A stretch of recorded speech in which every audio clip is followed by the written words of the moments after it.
Hello there, my name is Josh, and I'd like to read you a poem I wrote about Vietnam.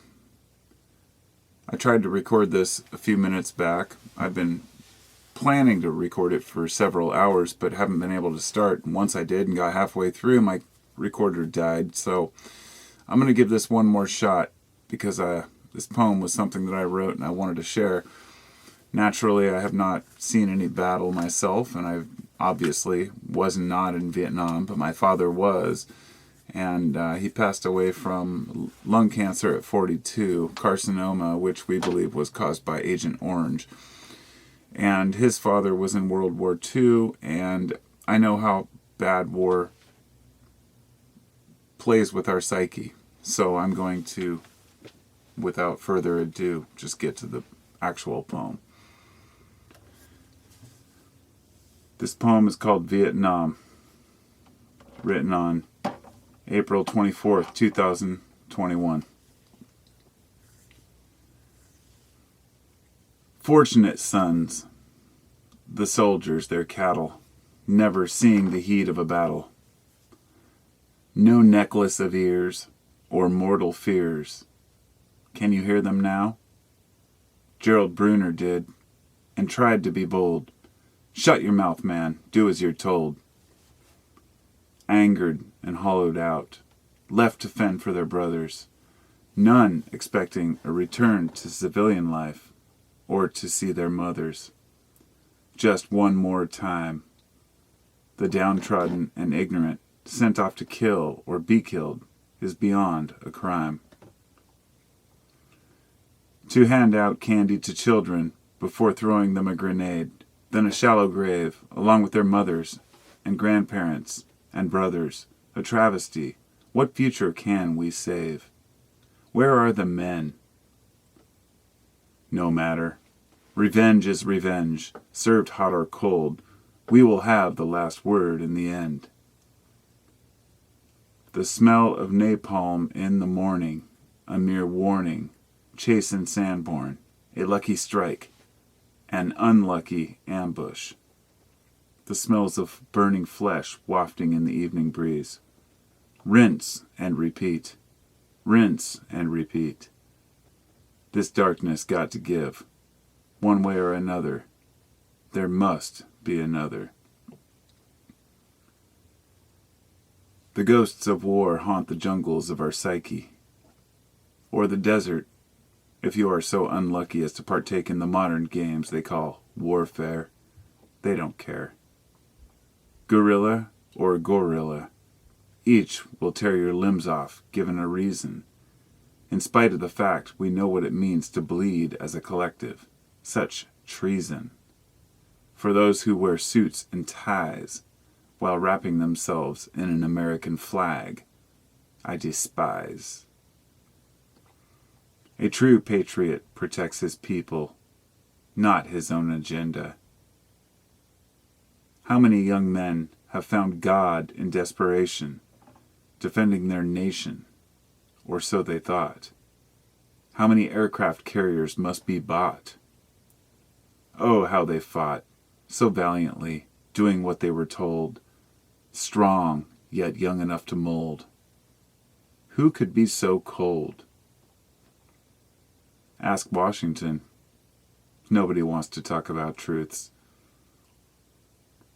A pair of dog tags, a foot sticking out of a shoe, a different kind of Minecraft to be stumbled on by farmers and children alike for decades to come.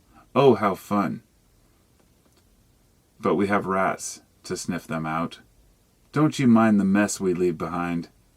It was all in the name of democracy and freedom. No one's to blame.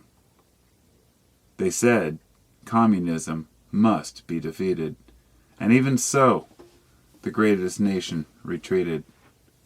Tail between our legs, head hung low, never to admit our failure, nor treat our veterans with common decency. Such a low blow.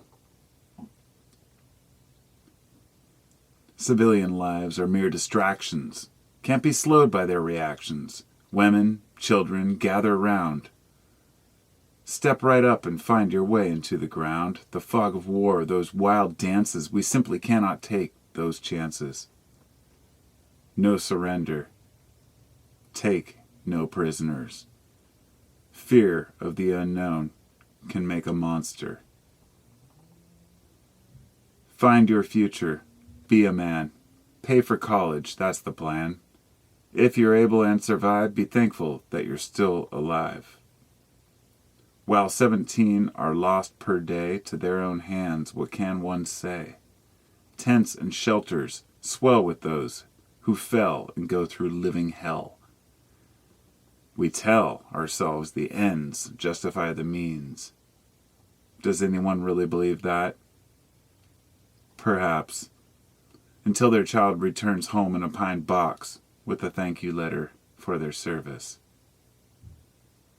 Or like Kent University, even on American soil, one dare not question the war pig's tactics. Support the troops. Such old tropes. Transparent in their mockery of true freedom.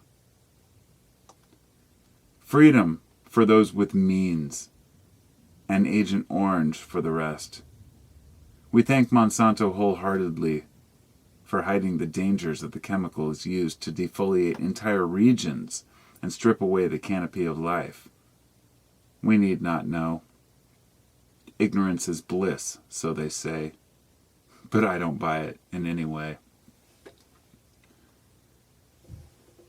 Generations of disease, defects in the plants and trees, not to mention those who suffer needlessly for what we please. I cry for those who lost their husband, child, wife, and all the bitter strife, so senseless in the scheme of things, a branch lost on the tree of life. What morbid skeleton remains?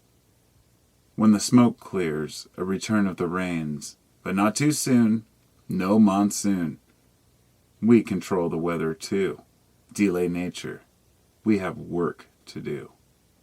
We have killing to do.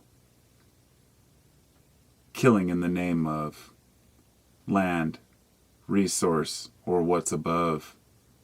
Religion, at least in guise, used against us, I would surmise. Surprise! The eyes show men whose lies leave bodies left out for the flies.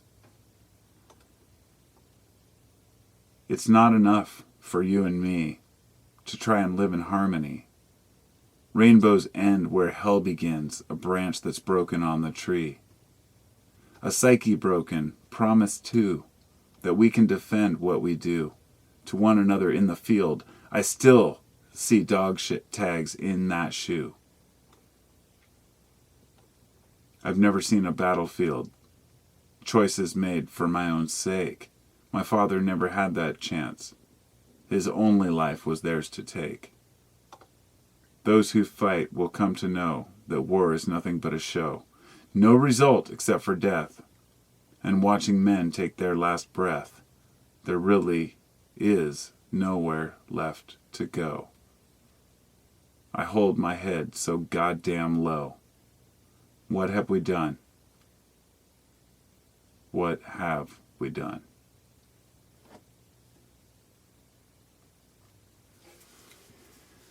Thanks for listening. I know that might have been intense for some people, or perhaps not, but for me it was. And it's something I really had to get out of my system. So I'll upload it eventually. Thanks for coming along, and I'll talk to you next time. Peace.